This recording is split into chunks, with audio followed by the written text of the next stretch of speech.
はい、カニ座の皆さんこんばんは。アストロカウンセラーのターラです。いつも動画のご視聴本当にありがとうございます。今回は1月後半の星の補足説明とタロットリーディングさせていただきます。よろしくお願いします。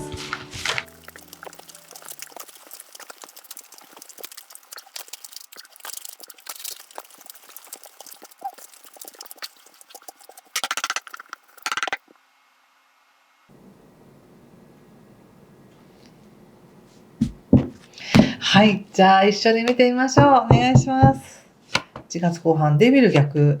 カップ6、ワンドページ、吊るし人、世界の逆、ソードの6、カップナイト、はい、気をつけることや対策が、カップの4逆とペンタクス9の逆、そしてオラクルは、じゃん、カップの10です。すごい濃いですね。濃い、豊かな1月末だと思います。まずちょっと星の補足説明ですが、1月後半で重要なポイントっていうのは、1月19日が新月になります。で、この新月は双子座、蟹座さんにとっては、パートナーシップとか契約とか一対一の関係性っていうところで起こる新月なので、誰かとの関係においてもう一度リセットしたいとか、もう一度やり直したいとかもそうですし、いい関係にしたいっていう、そういった契約でもいいし、関係性において何か意図していただくと、スムーズにいきやすいっていうふうに覚えておいてください。そして1月の20日以降ですね、太陽が水亀座に入るんですけど、それによって、特にまた1月23日からもね、火星というバイタリティが水亀座に入ることによって、蟹座さんは、なんだか他者からの評価が上がるとか、表面的にはもしかしたら少し何か収束するかもしれませんが、裏側でというか水面下でアンダーカレントでは、なんかとても蟹座さんにプラスになる動きがあるっていう感じがします。いいですね。なんかとても守られてるし、評価されてるし、愛されてるし、みたいな、いい形でのなんか流れが水面下であるぞっていう感じがしました。はい。1月27日にね、海王星が、お羊座に入ることによって、何か自分の世界観が少し、理想に近づいていくとか、今までこうでなければならないと思っていたものが溶かされていくみたいな形で、ゆとりとか優しさとか、そういったものが、その自分の世界観に入ってくるよっていうふうに捉えておいてほしいんですね。はい。ちょっとそれを、そんな感じなんです、星で見ると。そしてカードで見たときに、やはり入り口がデビルの逆っていうのが、いきなり出てるということは、何か自分の中で囚われていたものとか、こうすべきだって思っていたものから解放されるっていう感じがすごく出てます。で、現状のところはまだ吊るし人で、いや、今まだ動けないんですよっていうこともあるかもしれないし、こうすべきなんだ、こうできない自分はダメなんだみたいな思いとか、何かで縛られているなっていう感じがあるんですけど、おそらくこれ本当に19日を過ぎて、20日、23日、そして27日って後半を過ごしていくことによって、ものすごく溶けていく。開かれていくし、溶けていくし、安心していくっていう感じが、すごくします。ほどけていくみたいな感じかな、これは。やっぱりオラクルがカップの10だから安心していいんですよ、みたいな、そんな感じがすごく強いです。ただ、この安心感にたどり着くまでには、やっぱり、何も自分を見ずに、ただ安心材料だけペタって貼ったところで安心感って感じられなくて、やっぱり自分が心配したり、でももうこれは本当にいらないんだってことで手放したり、いろいろ人との向き合っていったりっていうことを、そういうのを経た上で、やっぱりこれが幸せだね、みたいなことを感じるってことなので、とても豊かで濃いなっていう感じがしたんです。で、いきなり今は吊るし人で動きが取れないって思ってたとしても、ここでワールドの逆が出てるってことは、なんか今までの自分がこだわっていた世界って何だったのかなとか、ちょっとこれまでの世界が本当に溶けていくって感じがします。海王星が、お羊座に入るのって2025年もちらっと入っていたんですよね。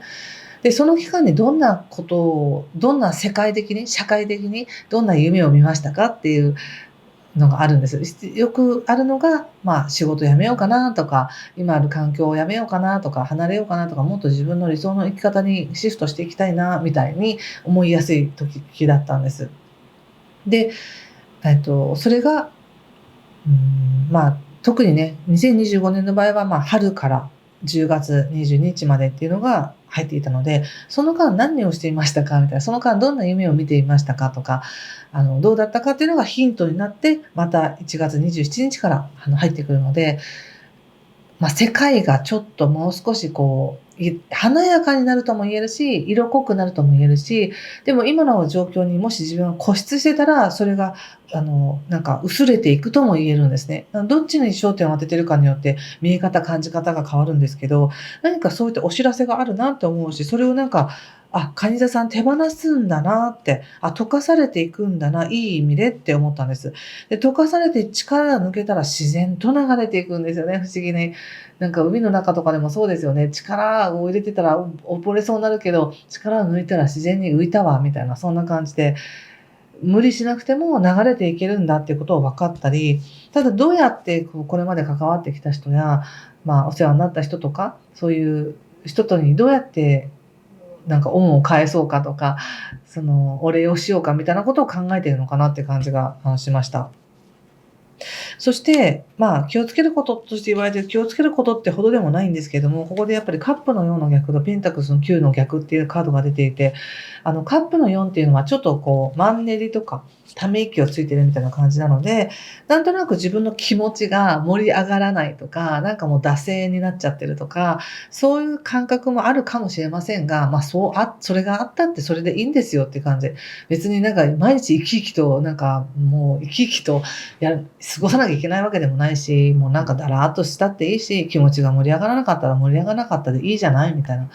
な。それが今の自分なんだからっていう感じで、思ってもらいたいのと、でもやっぱりさっき言った水面下で非常にサポートされているっていうのがあるので、やっぱりチャンスはあるんですよ。ただ、ご自身がどうしたいかっていうことによって、それって見えたり見えなかったりとかするので、お仕事とか、世界観が変わる時っていうのは、やっぱり自分がこれから先生きていきやすい世界に導かれていくことが多いんですけど、それがチャンスだと思えないとかね、これがどうなってるのって思うだけで、それが自分にとってこれはいいことだという確信が持てないというような流れかもしれません。でもおそらく、何か言ってくれる人とか、声をかけてくれる人とか、情報をくれる人がいるんだと思うんですよね。でもその人のことを鵜呑みにできないっていう感じもあるかもしれません。たださっき言ったみたいに、やっぱりほっとするんだなっていう、安心感の方に導かれていくなって感じがすごくしました。そして、お仕事のことを見てみましょう。これだけ世界観が変わっていくよっていう時だから、仕事どうなのかな？どう感じるのかな？ソードの4。ペンタクスの8。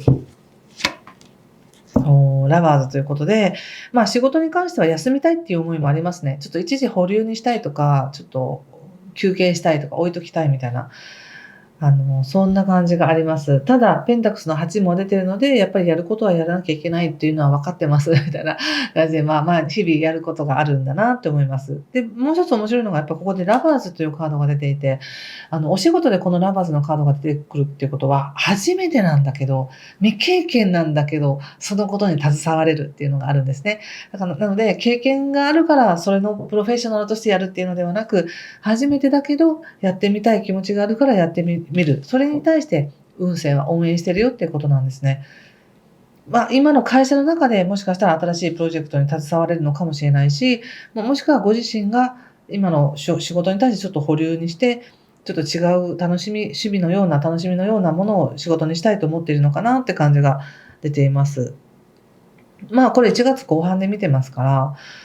でもこれだけ動きがあるっていうのはいいことですね。特に1月27日以降なので、さっき言った海王星がお羊座に入ってきて、蟹座さんの世界を溶かしてくれるのは、特に2月ぐらいからの方が強く感じると思うんですね。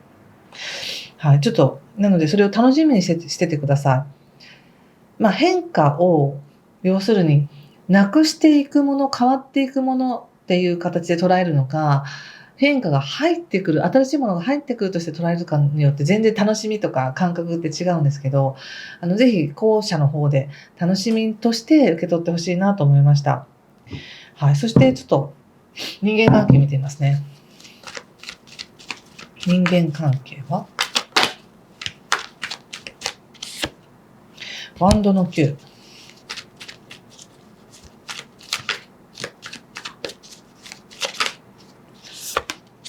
お月さん。